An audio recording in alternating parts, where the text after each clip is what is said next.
Ng'ennaku z'omwezi 15 omwezi guno akakiiko k'ebyokulonda mu NUP ka Election Management Committee katandika okusunsula abeegwanyiza okukwatira ekibiina kino bendera ku mutendera gw'ababaka ba Parliament. Enteekateeka eno yakulungula Sabbiiti Nnamba ng'abeegwanyiza kkaadi y'ekibiina kino bakeera ku kitebe kyabwe e Makerere Kavule okusunsulwa. Ebiseera ebisinga mubadde nga mubuuza ekintu ekyo nga tukyali eri Etalusiisi naye kaakati tuzze e Nineve. Ffe tweyogererako ne tugamba nti kati tutandise olugendo lwaffe tetusuubira kyennyanja kutulya.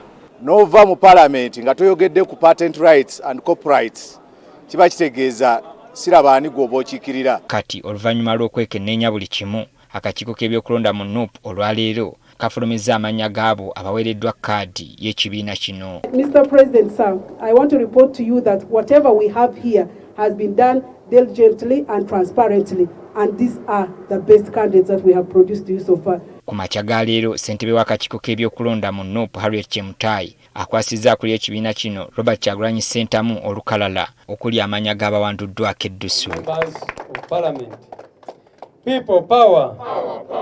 Chemutai akakasizza banna NUP ng'abantu abaweereddwa kkaadi bwe batuukiridde era beesigwa okutuusa ekibiina kino ku buwanguzi. Some of the people whose names will appear on today's list as members of Parliament will not only stop at that. Some of them will be ministers, because we are going in the new Uganda and they will take over. Some of them will be ministers. Kyagulanyi asoomozezza abaweereddwa kkaadi ku buvunaanyizibwa bwe boolekedde naddala mu kalulu k'okwenunula. Nti okuwangula kwammwe oba okutukwatira bendera mu kulonda kuno kwe tugendako tekibafuula bankizo nnyo ku bannammwe mubadde mu buganya.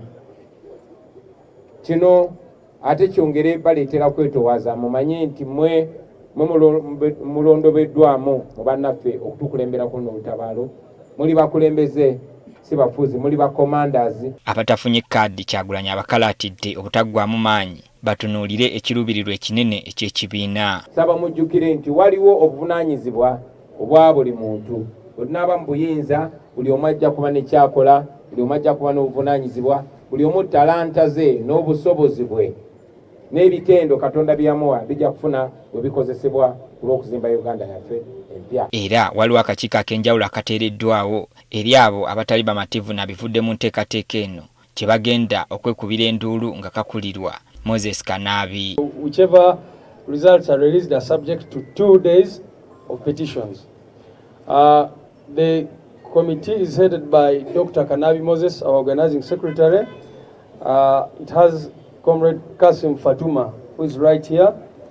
It has Council Elotu Jonathan, somewhere, and Council Sasi Marvin. Kati ekirindiriddwa kwe kulaba butya akakiiko akateereddwawo okuwulira okwemulugunya kw'abantu bano obwangu bwe kanaakozesa okulaba ng'ennaku ezaateekebwawo akakiiko k'ebyokulonda okusunsuliramu abeegwanyiza obwa Paalamenti zituuka nga kamalirizza ogwako.